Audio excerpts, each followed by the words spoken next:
right, so ladies and gentlemen, yeah, we are here with Duke Mills here from we are. WorkComp Solutions. Yeah, How you doing, Duke? Yeah, I'm doing great now. I'm here with Carmen Ciricello, my buddy for years and years and years. So we're going to talk about the Duke Mills Show. This is the first edition of the Duke Mills Show. So just do me a favor. Don't screw it up for Never. me. Okay, I'm trying so hard. I want to get this thing. And you're right to ask me that. Yeah. So anyway, so here's Carmen, when I talked about putting the show together, I thought I was just going to put together like real world experiences, right? So instead of trying to teach things about workers' comp and mistakes, I'm going to share real life experiences that I've had, and I think that comes across the best, right? And so what I'm going to talk about first is this buddy of mine. He's out of Chicago. He's a private equity guy, so he's in the private equity business, right? And his company's Focus Management. The guy's name is Tim Prubin, and he also does turnarounds. So where businesses are failing, they owe the bank all this money. The bank will bring him and his organization in to help this company get turned around. So anyway, Tim and I became friends, and he goes, look, I've got this company out in California I want you to look at. So we've pretty much taken over this company, and just see if you can find any mistakes, right? So a lot of what we do, WorkComp Solutions, is we go in and we do premium recovery, where we go in and look for mistakes. That's it. That's how we get paid. We get your money back, then we just share whatever you get back. So he turns me on to one of his companies out in California, and we work on it. It took us several months, but we ended up getting him $100,000 back. And so when I called Tim and I go, look, we got $100,000 back, and he goes, Duke, it's not 100 to me. I'm like, what do you mean? He goes, I'm getting ready to sell this company for 5 times EBITDA. And EBITDA, for the most part, is kind of like your net profit. You just put $100,000 on the bottom line. You just made me $500,000. Right. So it's totally changed the way I look at when we do this premium recovery. So when I'm having a conversation with a business owner, it's not just like you're going to get 20,000 or 25 or 50 or. It's really, what is it really worth on your bottom line, especially if you're trying to sell the company. So it's a new kind of for us, it really changed my mind about. You went through this man's books. No. To get this money back. How did you figure out how did you figure out what he was getting back? Because we found mistakes. So we found mistakes. That's what I'm saying. What kind of mistake? Yeah. So what we found. So in this company in California, first of all, he was under the wrong classification. Okay. So we found the wrong classification. He had an incorrect experience mod. So we found that was incorrect. So it was lower than what he was paying on. And we found, and this is like the low-hanging fruit, we go through all the audit worksheets. So the thing about it is we can go back 3 years. So it wasn't just 1 year I found. It was the year he was in plus 2 more years. That total was $100,000. So, and that's kind of the great thing about this premium recovery, is you can go back 3 years.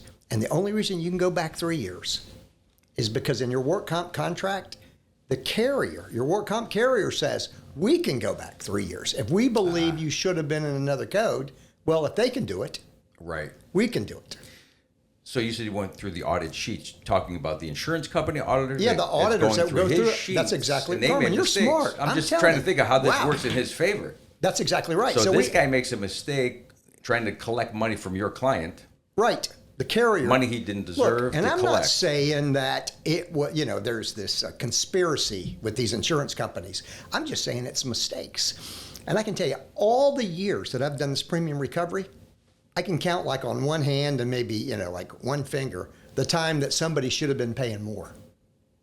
It's not like 50-50, right? You would think 50% would be they have to pay more money, the other 50 they get money back. Doesn't work that way. So most of the time, people get money back. Yeah.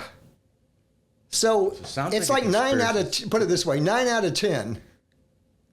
But the number's probably, yeah. So I think that's the interesting part for people to know how you're doing this. Misclassifications. That's number one. Or one of the ways. Misclassified employees. Yeah, someone's on a roof and they're not a roofer. What are they doing on a roof? No, that's not it. Okay. So it is, if they're on the roof, they're a roofer, but it's not, there's just a lot of different ways where, and it's typically when you go back to old audit worksheets, Right. you look at experience ratings and you look at classifications. So, here's another example. Here's a pretty good one. And this guy, it's called Wallcraft. They're out of Boca Raton. They're a residential painting contractor. Guy, Bill Salvato is the owner. Great, great, great guy. And this has been several years ago. All he said is, come look at all my stuff. I like my guy. I like my agent, right? So he's very happy. Is that you or me? I think it's you. Okay. Anyway, so I go back to my buddy Bill. Bill Salvato, that he owns Wallcraft, got a bunch of employees, right? And he said, Duke, you can just look at my stuff. I like my guy, the guy that's doing all this stuff. I go, look, Bill, I just work on premium recovery. I do both, right? I do sell workers' comp. I sell other lines of coverage, but I really like to focus on that. And so I went and looked at everything. So like I said, classifications, experience mods, all this stuff. So what I found out is he's got 100 plus employees, and he was missing a class code that where his painters, were paying, let's just say the work comp rate's like $10 for every $100. He was missing the class code that is 90 cents Wow. per 100. Now, he didn't have that many people in it. So he had 5 people in that code. But when I went back and revised the old audits, and then there was a little bit of stuff on the experience mod, we got him $62,000 back. Did they jump up in the air? What are they doing? They hear You know what this they number. do, and then, so what happened with that is he goes, I just said, look, if you turn the work comp over to me, you can keep the $62,000.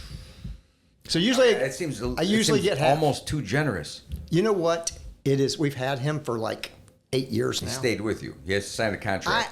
No, look, he can He leave me just a after the first handshake, year. 62 G's, keep it. That's it. But so now what we do is liability insurance. So we saved him a lot of money on that. Once we quoted all that, the other agent had it. Right. And look, and I'm not saying that, it's just the other agent just kind of fell asleep. And I think a lot of times insurance people get complacent, right?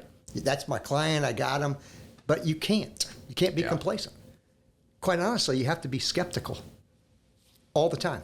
Who, the consumer? The client? I have to be skeptical because I have to think every day that a shark is swimming around my client and they're trying to take it away from me. So if I don't stay on my game, somebody's going to do the same thing to me that I did to his agent. Mm-hmm. So I got to make sure, that I'm on my game. I got a sign in my office and I put it there like within the first week of me opening it up when it was just me, right? That with one laptop. And I've got this sign in there and it says, our goal every day is to not get fired. By you. I don't want the client to fire me. And you get fired because you don't do what you're saying you're going to do. Price, you got to have the price. I mean, that's just a given. You got to give great service. Yeah. So if some businesses that go, we get good price and great service, they're a dinosaur. You got to do more than that today. So anyway, that's the Bill story.